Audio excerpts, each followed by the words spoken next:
오늘 우리에게 주신 하나님의 말씀 요한복음 4장 21절에서 26절까지의 말씀, 제가 한 절 여러분이 한 절 이렇게 번갈아 가면서 읽겠습니다. 찾으신 줄 알고 제가 먼저 21절 말씀 읽습니다.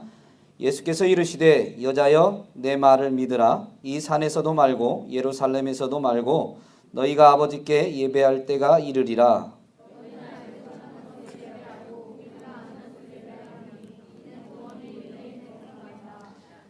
아버지께 참되게 예배하는 자들은 영과 진리로 예배할 때가 오나니 곧 이때라. 아버지께서는 자기에게 이렇게 예배하는 자들을 찾으시느니라.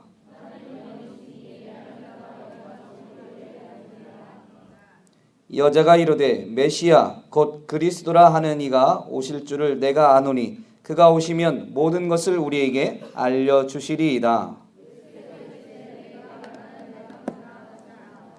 아멘. 한 번 더 마지막 절 26절 시작. 아멘. 네. 한 번 더 26절 시작. 아멘. 여러분 이 마크가 뭔지 아세요? 보여요?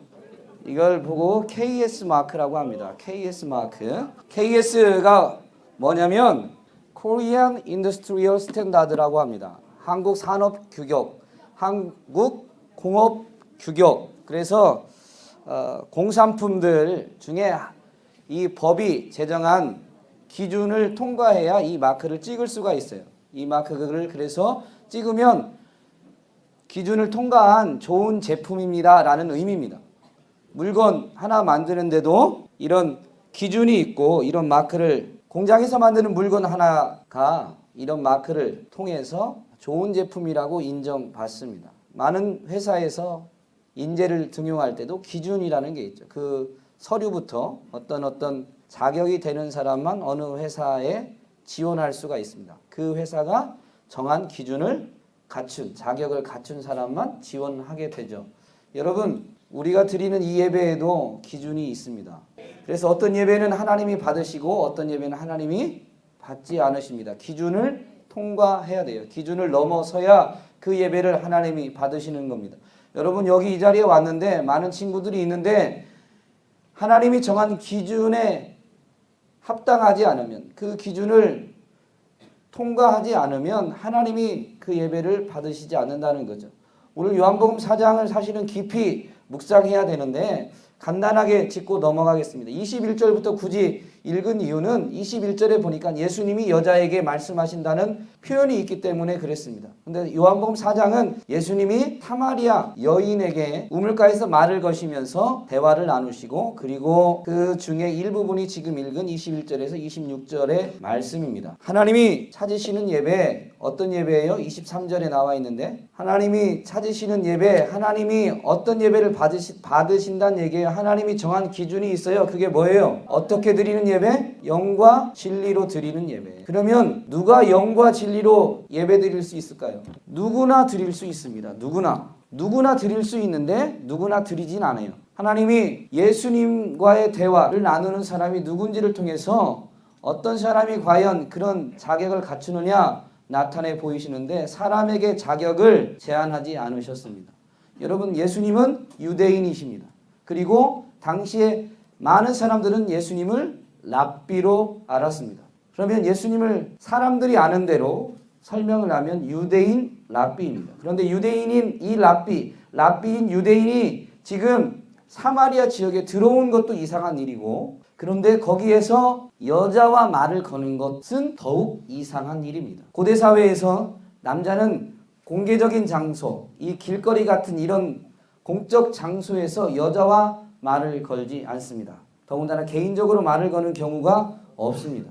그런데 유대인과 사마리아인, 여러분 많이 들어서 알겠지만 유대인과 사마리아인은 원수지간이에요. 여러분 요한복음 4장을 처음부터 좀 읽어보면 예수님이 여자에게 말을 걸 때 여자가 첫 반응이 유대인인 당신이 왜 내게 말을 거냐 이거죠. 경계심을 갖습니다. 그런데 예수님은 원수지간이고 정말로 당시 사회에서 거리에서 만나는 여자 거들떠보지도 않는데 그에게 말을 건네시면서 결국 지금 오늘 23절부터 24절에 이 핵심을 이끌어내십니다. 무슨 말이냐면 하나님이 지금도 이런 자를 찾는데 그 여자에게 이걸 알려주신다는 거죠. 무슨 얘기예요? 여자로 하여금 영과 진리로 하나님이 찾으시는 예배자가 되도록 부르고 계신 거예요. 원수지간인데 거들떠보지도 않는 존재였는데 하나님은 그를 눈여겨보시고 그를 예배자리로 부르신다는 겁니다. 그래서 여러분 영과 진리로 예배 드리는 것은 누구나 드릴 수 있다는 겁니다. 지금 예수님은 누구나 영과 진리로 예배할 수 있으니까 영과 진리로 예배하라고 부르고 계신 거예요. 여러분 여기 있는 여러분 중에 영과 진리로 예배 드리지 못할 사람은 단 한 사람도 없습니다. 누구나 여기 있는 사람이라면 누구나 영과 진리로 예배 드릴 수 있습니다. 아멘. 그런데 중요한 건 뭐냐면 누구나 영과 진리로 예배 드릴 수 있는데 여기서 이 자리까지 나왔는데 영과 진리로 예배 드리지 않는다면 누구 책임이라는 거예요? 내 책임이에요, 내 책임. 주님은 자격에 제한을 두지 않았어요. 주님은 지금 여자를 부르시고 어떻게 예배해야 되는가를 알려주셨어요. 나타내 주셨어요. 이 이후에 보면 여자가 그 감격 때문에 자기 고울로 달려가서 사람들에게 내가 메시아를 봤다고 외칩니다. 여자가 이 예수님의 가르침을 깨닫고 하나님 앞에 나아갈 수 있는 길을 발견한 거죠. 오늘 예배 자리까지 왔는데 예배 처소까지 왔는데 여러분들 여기 왔어도 영과 진리로 예배하지 못해서 하나님이 기뻐하시는 하나님이 찾으시는 예배를 드리지 못한다면 지금부터는 우리 책임이에요. 우리 책임. 여러분 영과 진리로 예배하는 모든 친구들 되시길 주님의 이름으로 축복합니다. 아멘. 그렇다면 영과 진리가 뭐냐? 우리 너무너무 잘 압니다. 영은 성령을 가리킵니다. 특별히 예수님은 이 영으로 예배하는 영적 예배를 원하신다고 하나님이 그 예배를 원하신다고 가르치면서 이걸 이끌어내기 위해서 물이라는 소재를 가지고 여자와 대화를 하셨습니다. 여러분 영적으로 드려지는 예배 영으로 왜냐하면 하나님이 24절에 하나님이 영이시니 하나님이 영이시기 때문에 영으로 드려야 예배를 드려야 돼요. 성령으로 영적으로 예배를 드려야 하나님이 받으신다는 거예요. 사람이 사람과 대화를 하죠. 여러분 짐승과 대화하는 사람이 있어요? 여러분 모든 피조물 중에 사람만 영적 존재로 지음받았기 때문에 사람만 하나님을 예배할 수 있습니다. 영으로 예배할 수 있습니다. 그러면 예수님은 이 여자와의 대화를 보면 여자가 물 길러 왔는데 너 그 물을 좀 내게 달라. 그러니까 여자는 지금 유대인이 말을 거니까 왜 지금 당신이 유대인인데 나에게 말을 건네고 물을 달라고 하냐. 그러니까 예수님이 너에게 지금 이 말을 하는 사람이 누군지 알았다라면 내가 너에게 마르지 않는 생수를 줄 것인데 네가 오히려 생수를 구했을 것이다 라고 여자에게 예수님이 말씀하십니다. 그러니까 여자가 그 생수를 좀 내게도 주세요 라고 하시죠. 그런데 예수님이 뜬금없이 대화의 소재를 바꿉니다. 너 남편 데리고 와라. 나 남편 없는데요. 그러니까 예수님이 말씀하십니다. 네 말이 맞다. 너 남편이 5이 있었고 지금 있는 같이 사는 사람도 너의 남편이라고 할 수 없다. 여자의 과거와 현재의 어떤 그 약함을 너무너무 잘 알고 있는 것입니다. 여러분 영으로 예배한다는 것은 우리가 무언가를 포장하고 가리는 게 아니에요. 하나님 앞에서 나는 괜찮은 사람인 것처럼 해서 나아가는 게 아니에요. 지금 예수님은 이 영으로 생수가 곧 성령을 가르치는데요. 이 영으로 예배하는 것을 설명하기 위해서 지금 여자와 생수에 대해서 대화하다가 여자의 사정을 묻습니다. 너 남편 데리고 와라. 그 대화 소재를 바꾸는 것은 여자로 하여금 자기의 현실을 인정하게끔 자기의 그 약함을 추함을 그대로 인정하게끔 하기 위해서 대화를 이끌어내신 것입니다. 여러분 여자가요 고대 사회에서 공적으로 그렇게 수다를 떨 수 있는 데가 그리 많지 않아요. 지금 이 물 길러 왔다는 것은 여자가 물 길러 왔다는 것은 여자들이 물 기르는 것은 여자들의 일 중에 하나예요. 그러면 허락된 사회적으로 당시에 허락된 공공장소에서 다른 여자와 만나고 물 기르는 동안 수다를 떨 수 있는 대화를 교제를 할 수 있는 그런 공간이 바로 이 우물입니다. 우물. 그런데 이 사마리아 여인 오늘 요한복음 4장에 등장하는 사마리아 여인은 자기가 전에 남편이 5이나 있었고 지금도 어떤 남자랑 살기는 하지만 정상적인 결혼 관계는 아니라는 거죠. 그러다 보니까 당시 그 지역 사회에서 다른 사람들에게 인정을 받겠어요? 못 받겠어요? 인정받기가 어렵죠.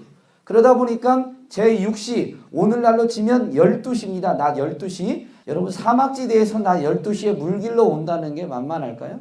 그때 물길로 오는 사람은 거의 없다는 거죠. 그러니까 사람들의 낯을 피해서 이 여자가 온 거예요. 자기의 추악한, 자기의 그런 어떤 과거 때문에 다른 사람들을 만나는 것을 기피해서 그 우물가에 온 것입니다. 당시 정상적인 여자들이라면, 여인들이라면 그 우물가에 와서 사람들과의 만남 그리고 대화를 즐겨야 되는데 그런 것을 다 피해서 조용히 은밀하게 찾아왔던 거예요. 여러분에게 남 모르게 남에게 들키고 싶지 않은 그런 약함이 있습니까? 여러분에게 남에게 들키고 싶지 않은 그런 허물이 있습니까? 예배 자리에서 사람은 모를 수 있지만 영으로 예배한다는 것은 우리 안에 내주하시고 우리를 눈동자같이 지켜보시는 그 성령의 앞에서 모든 것을 감추지 않고 있는 모습 그대로 나오는 것이 영적인 예배예요.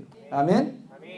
그게 성령을 인정하는 거예요. 여러분 예배, 믿음의 사람들이 예배합니다. 그런데 믿음의 사람들은 하나님의 은혜가 아니면 살 수 없다고 고백하는 사람들인 거죠. 여러분 죄 문제를 여러분 스스로 이겨낼 수 있어요?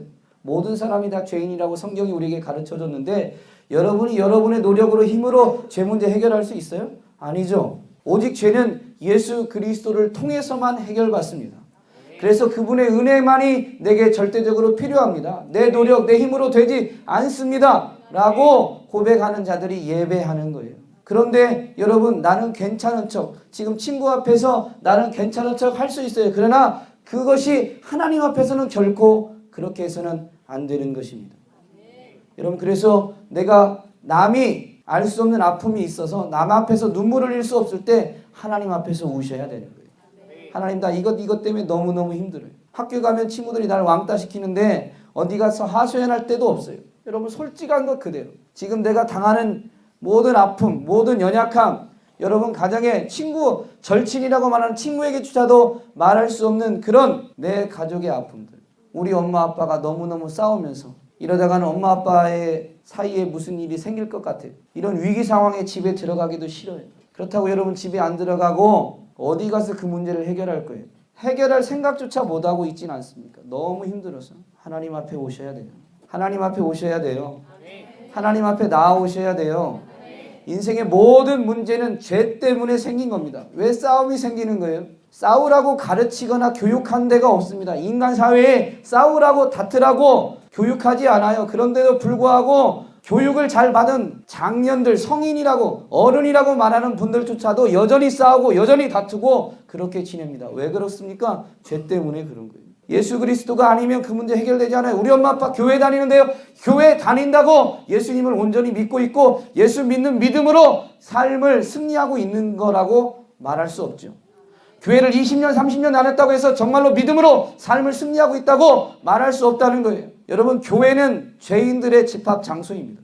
다만 하나님이 예수 그리스도의 피를 가지고 성도라 불러주시는 것뿐이에요. 여전히 해결되지 않은 연약함, 여전히 해결되지 않은 그런 죄성이 존재하는 사람들이 다만 모여서 하나님의 은혜를 구하고 그 은혜로 조금 더 주님을 닮아가는 곳이 교회일 뿐입니다. 아직 완전히 우리는 주님을 닮은 게 아니에요.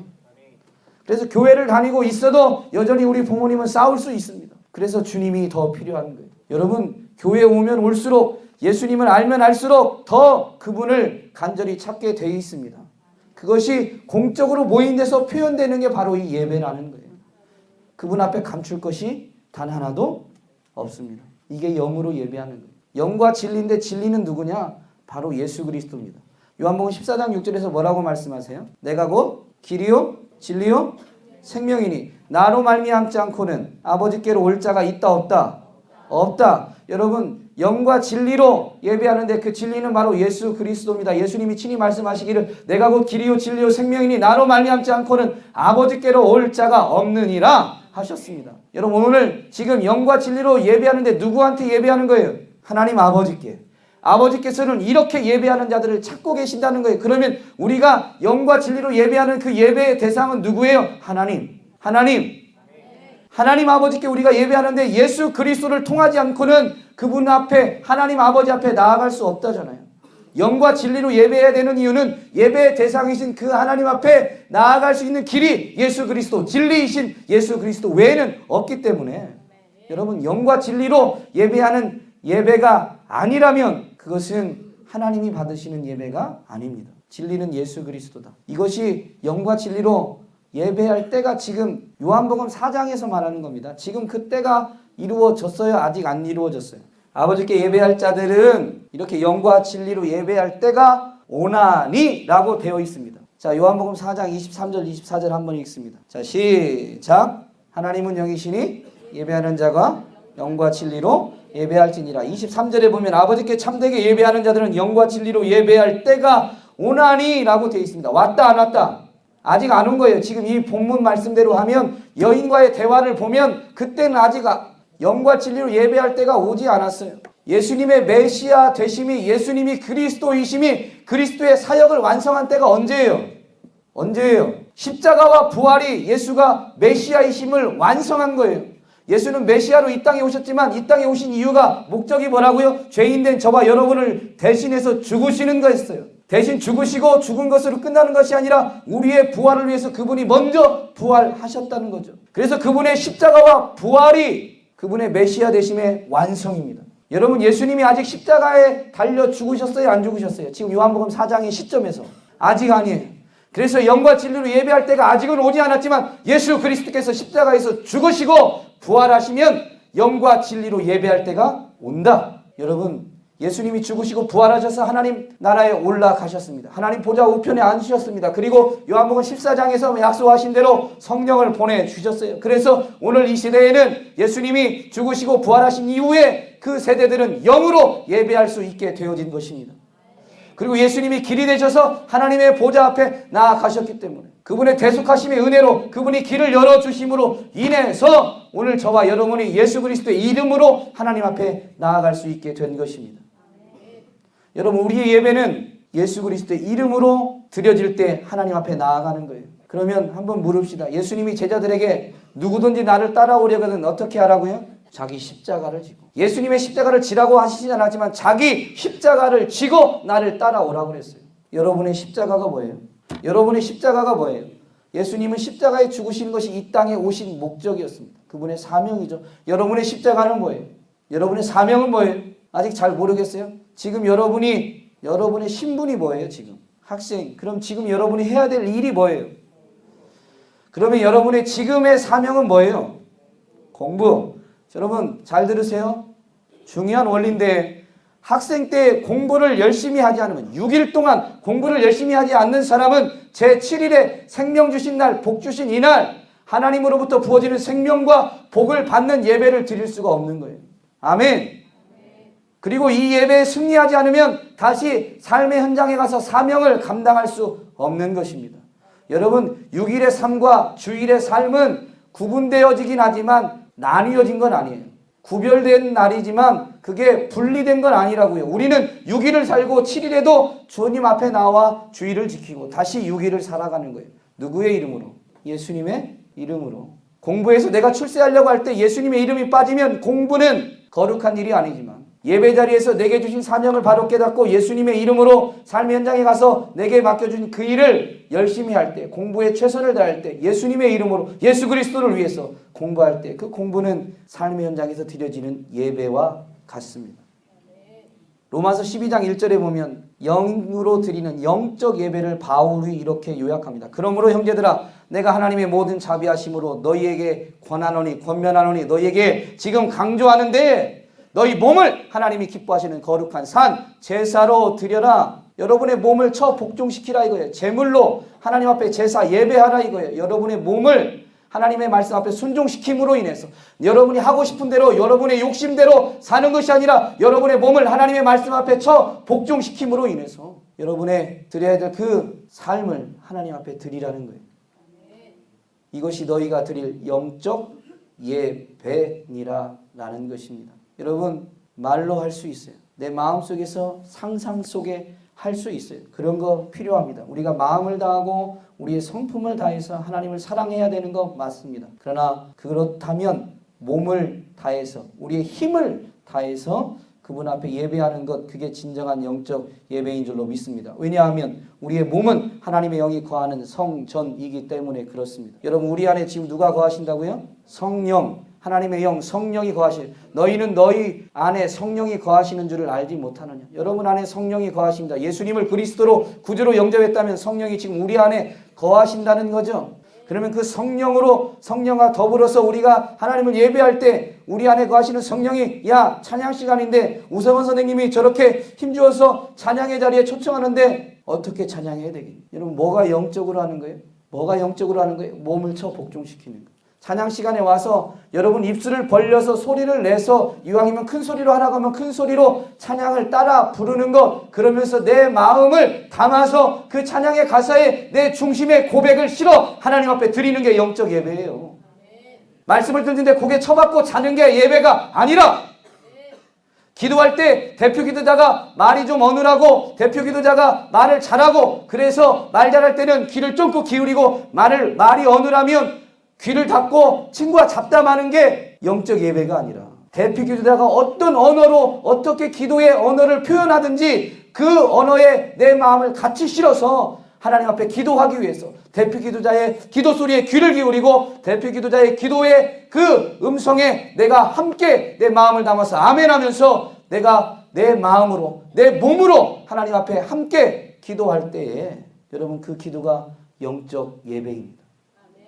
대표 기도라는 표현을 잘 들으세요. 우리 모두를 대표해서 한 사람이 지금 기도하는 거예요. 그 얘기는 무슨 얘기예요? 아담 한 사람의 범죄가 모든 인류의 범죄인 것처럼 대표 기도 한 사람의 기도는 대표 기도자의 기도로 끝나는 것이 아니라 여기 모인 모든 이들의 기도인 것입니다. 아멘? 그렇다면 그 대표 기도자의 기도가 나의 기도인데, 대표 기도자의 기도가 그 언어적 표현이 내가 마음에 안 들면 어떻게 해야 되겠어요? 하나님, 저 친구의 입술을 붙잡아 주세요. 대표 기도하는 사람이 떨려서 기도를 진행하지 못하고 기도하는 언어를 온전히 고백하지 못하고 선포하지 못하고 말문이 막혀 있을 때 어떻게 해야 되겠어요? 저 자식 왜 저러지? 기도 좀 써보지. 그럴 거면 뭐하러 대표 기도하나? 이런 생각을 하는 것이 아니라 여러분의 마음을 담아서 대표 기도자를 위해서 중보하는 마음으로, 하나님, 이 기도가 우리의 기도인데 지금 대표 기도자의 마음을 성령님 감동해 주세요. 그렇게 마음으로 기도하면서 막혔던 말문이 열릴 때 그 기도가 내 기도임을 시인하면서 하나님 사랑합니다, 아멘 아멘 하면서 더불어 기도하는 게 영적 예배라는 거예요. 하나님의 말씀이 선포되어지는데 목사는 목이 터지라고 하는데 나는 핸드폰 만지고 피곤해서, 여러분, 토요일날 일찍 자면 피곤할 이유가 하나도 없습니다. 주일 예배를 준비하는 우리의 태도의 연약함, 내 욕심대로 하려는 토요일 밤늦게까지 공부면 공부, 게임이면 게임, 어쨌든 내가 토요일 밤늦게까지 내가 하고 싶은 일들을 하니까 주일날 오전에 나와서 예배 드릴 때 내 육이 피곤한 거지. 여러분, 주일이 정말로 생명의 날이고 하나님 앞에 예배하는 날이라고 인정되어져서 내 힘을 다해서 예배하려고 하면 토요일날 일찍 자면 돼요. 아멘. 조는 친구들이 아멘 해야 되는데 토요일날 일찍 자면 돼요. 그러면 주일날 우리의 몸을 가지고 영적 예배를 드릴 수 있습니다. 아멘? 여러분, 오늘 이 사마리아 여인, 사람들 앞에 나서지도 못하고 낮 12시 땡볕에 그 사막 가운데에서 사람들을 피해서 물길러 왔던 이 여자가 예수님 만나고 영으로 진리로 예배하는 것이 무엇인지 알아서 예수님을 발견하는 은혜를 누리니까 어떻게 합니까? 그 마을로, 그 거울로 뛰어들어가서 사람들 앞에 달려가는 것을 두려워하지 않습니다. 여러분, 영적 예배 드려서 하나님을 만나고 하나님의 영광을 경험하면 여러분의 인생, 여러분의 앞길에서 어떤 어려움, 어떤 문제가 있어도 그것을 향해서 전진해가고 그것을 향해서 도전하는 것이 결코 두렵지 않아요. 아멘. 왜냐하면 우리 하나님 살아계시니까, 우리 하나님 전능하시니까. 내가 이거 공부 힘든데 이거 될까? 내가 서울대 될까? 됩니다. 아멘한 사람은 지금부터 말씀 앞에 순종하고 기도해서 아멘한 선포대로 귀한 열매가 이루어질 것입니다. 우리가 하나님을 못 믿는 게 문제죠. 우리가 온전히 하나님을 예배하지 못하는 게 문제지. 여러분, 하나님께 문제가 있는 게 아니에요. 하나님께 문제가 있는 게 아니에요. 문제는 누구한테 있어요 지금? 나에게. 오늘 저와 여러분이 몸이 왔는데 이 몸으로 정말로 영적 예배, 내 생각, 내 경험, 내 하고 싶은 대로가 아니라 말씀 앞에 내 육체를 쳐 복종시켜서 찬양하라고 할 때 짜증나게가 아니라 나 지금 감기가 와서 목이 너무 아픈데 그럼에도 불구하고 하나님을 찬양하라고 할 때, 그분을 노래하라고 할 때 아픈 목을 가지고 음이탈하는 목소리를 가지고 하나님을 찬양할 수 있을 때 여러분 진정한 영적 예배자인 줄로 믿습니다. 말씀 앞에 목사님 말이 이해되지 않아도 이해되지 않은 거에 아멘하라는 건 아니에요. 그러나 때로는 다 이해되지 않아도 성경 말씀 앞에는 최소한 아멘할 수 있잖아요. 그죠? 이해되지 않아도 그건 하나님이 우리에게 진리로 주신 말씀이니까. 하나님은 영이시니 예배하는 자가 영과 진리로 예배할지니라. 이렇게 말씀이 들려지면 아멘 아멘 하면서 우리의 몸을 그 말씀 앞에 이해되는 것은 나중 문제, 영으로 예배하는 저와 여러분 될 수 있기를 주님의 이름으로 축복합니다. 그럴 때 사마리아 여인이 경험했던 그 놀라운 감격과 기쁨과 은혜가 여러분의 삶의 현장과 여러분의 앞길에 펼쳐질 줄로 믿습니다. 영적 예배자들, 오늘 이 자리에 나온 모든 이들이 영적 예배자가 될지어다. 영적으로 예배하는 여러분들에게 하나님의 은혜와 평강이 넘칠지어다. 기도하겠습니다.